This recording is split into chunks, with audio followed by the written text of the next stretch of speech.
Ta fidélité est grande, ta fidélité est incomparable. Nul n'est comme toi, mon Seigneur. Grande est ta fidélité.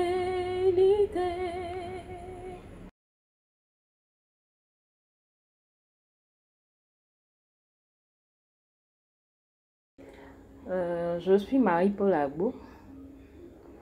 Je suis, bon, je sais plus si je dois dire alto, si je dois dire soprane, parce que j'ai commencé en tant que soprane à la chorale Saint-Kizito.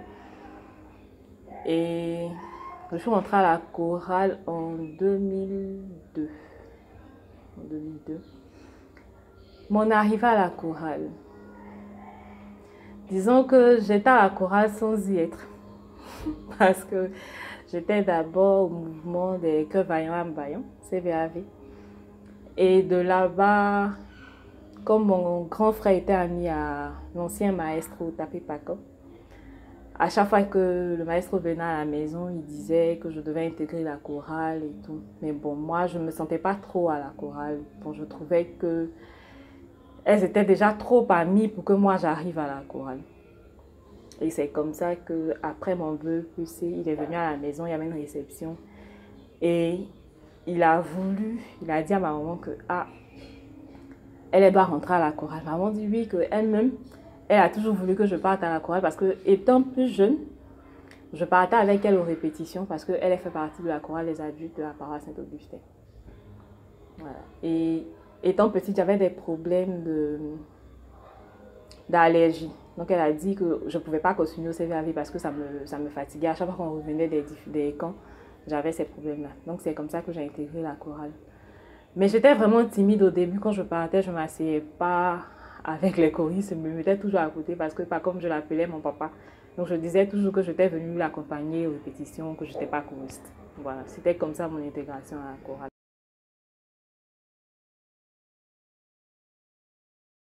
J'étais en terminale, je peux dire. J'étais à l'internat et à chaque fois que je sortais de l'internat, quand je ne venais pas aux répétitions, je sentais qu'il y avait un manque. Il y a quelque chose que je n'avais pas fait ce samedi-là, que mon week-end n'était pas accompli. Donc c'est comme ça que la chorale est devenue pour moi un impératif. Il fallait que je sois à la chorale chaque samedi. C'est ce qui faisait que mon week-end était complet. C'est comme ça que j'ai commencé à mettre la chorale dans mon cœur, je peux dire.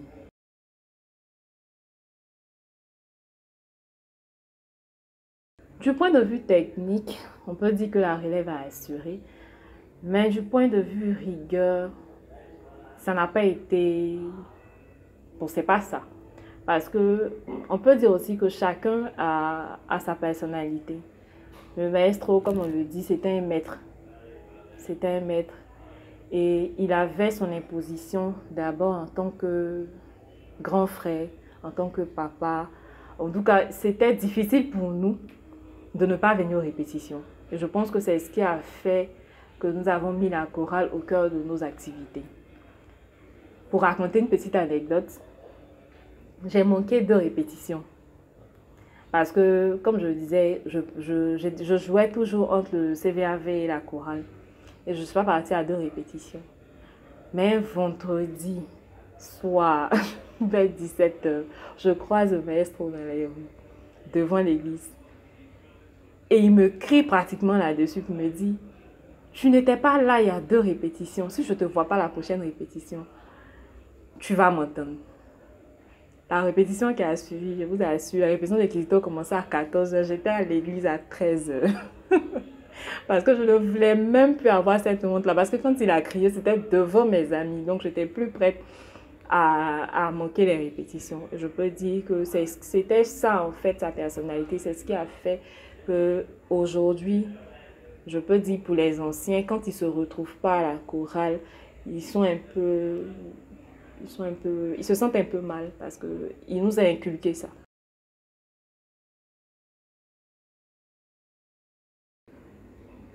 Vraiment, je peux dire qu'aujourd'hui, on a toute cette bête-là, hein. L'assiduité n'y est plus.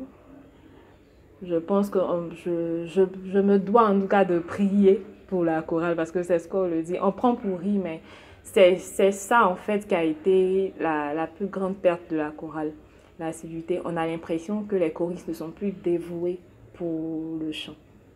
Donc c'est ce qu'on doit pouvoir changer à la chorale. Que chaque choriste ait l'amour du chant.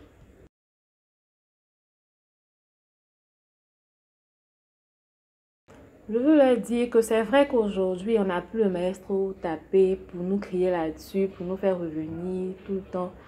Mais qu'on se dise que c'est pour le Seigneur, c'est ce que nous on a prévu dans le grand chant du Seigneur, là, c'est ce que nous on a choisi. Donc il faudrait qu'on le fasse avec amour, il faudrait qu'on le fasse avec tout notre cœur. Il ne faudrait pas que ce soit pour quelqu'un qu'on le fasse. Quand tu es venu à la chorale, comme on aime à le dire, personne ne t'a appelé pour venir à la chorale. Même si tu es venu par quelqu'un, tu pourrais être venu et puis repartir après la première répétition. Mais si tu es resté, c'est parce qu'il y a quelque chose qui t'a touché. Donc accroche-toi à la parole qui t'a touché là, ou bien accroche-toi à ce que tu as ressenti, à la joie que tu as ressentie quand tu chantais pour le Seigneur. Et puis tu restes à la chorale, tu chantes, tu continues de chanter pour le Seigneur. Donc ce que je veux leur dire, c'est de ne pas regarder l'autre, mais c'est de savoir qu'il travaille pour le Seigneur et de continuer comme ça.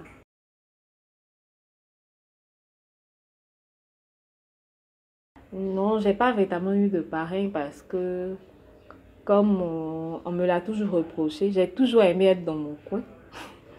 J'ai jamais voulu me mettre au devant parce que j'ai jamais voulu être soliste et autant. J'ai toujours chanté, pas que je voulais rester derrière.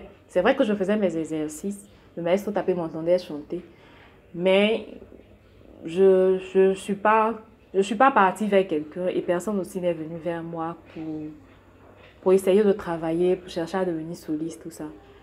Pas que ça ne me plaît pas, ça me plaît, mais je me dis que jusqu'à présent, je n'arrive pas encore à vaincre la peur du public là, donc je préfère rester en arrière.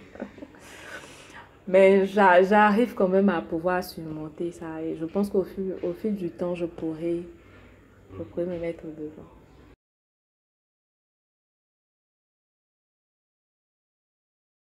L'événement qui m'a marqué depuis que je suis à la chorale, bon, il y a eu plusieurs événements. Il y a eu d'abord les 5 ans de la chorale Saint-Kizito. C'est là que je peux dire que j'ai eu vraiment mon intégration à la chorale. C'était, c'était plutôt au niveau de l'organisation. Parce que là, on a senti les anciens, les plus grands, ils étaient vraiment présents ce jour-là. Ils nous ont vraiment aidés. Et moi, ça m'a beaucoup plu. C'est cette image-là que j'ai gardée. Et depuis, j'essaie de tout faire pour ne pas que les anciens s'éloignent de la chorale. Parce que je me dis que eux, ils peuvent nous apporter beaucoup. Et cette fraternité-là peut toujours régner entre nous. C'est surtout la fraternité qui m'a marqué à la chorale Saint-Kizito.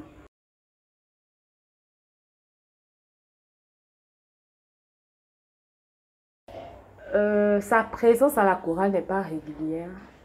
Mais en tout cas, toutes les fois où il a été sollicité, je pense en tout cas me concernant, il a toujours répondu. La preuve, il a été membre du jury au festi concours organisé par la chorale Saint-Kizito il y a 3 ans, je pense. Donc je pense que ses relations avec la chorale sont toujours au beau fixe. Et le festi concours, en fait, ça a apporté quelque chose à la chorale. Comment ça s'est passé? C'était bien? Le Festi Concours, d'abord, ça a été une belle initiative du maestro Blanchard. On était dans une période où la chorale se lassait un peu. On faisait que des répétitions pour des messes, c'était vraiment lassant. Et le Seigneur lui a inspiré cette belle idée-là. Il a décidé de diviser la chorale en 4, à partir des cantatrices, comme on aimait les appeler. Et vraiment, je pense que ça a été quelque chose qui a boosté. Ça a éveillé beaucoup d'initiatives au sein de la chorale. Ça nous a permis de voir plusieurs talents.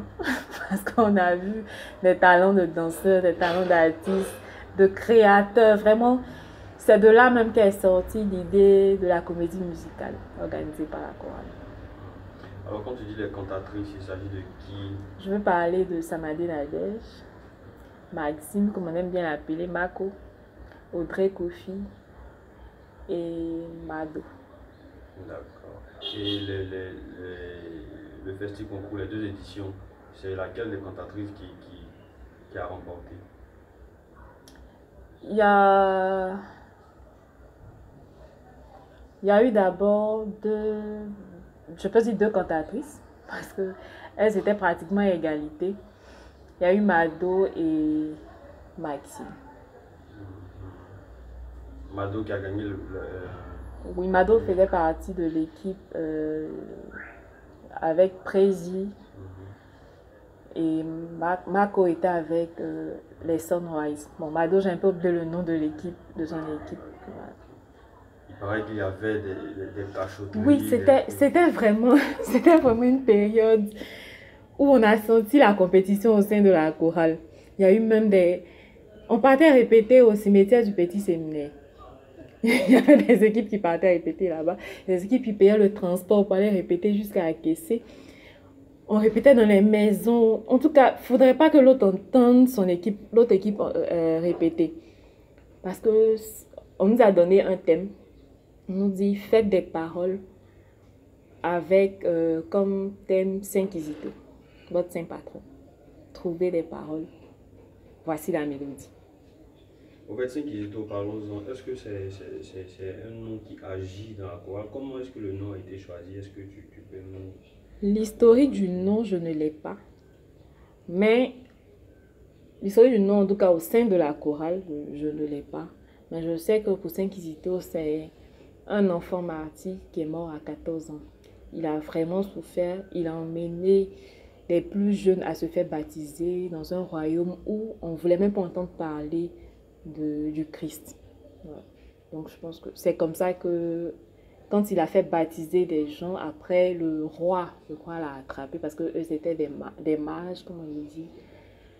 Et quand le roi l'a attrapé vers la fin, après le baptême des autres, quand il a su que c'était lui qui les avait emmenés au baptême, il a décidé de les faire tuer, donc ils ont été brûlés.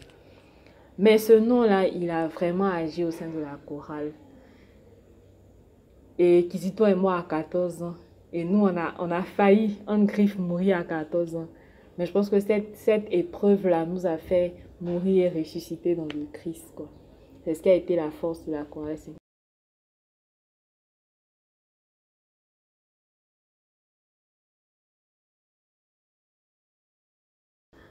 Je veux dire aux choristes, comme je le disais tout à l'heure, que la fraternité qui existe au sein de la chorale soit une fraternité vraie. Et je pense que c'est cette fraternité-là qui nous fera aller de l'avant. Il faudrait qu'on arrive à se dire les choses franchement pour que le Christ continue de nous bénir et que chacun travaille pour ne pas que la chorale Saint Kizito meure.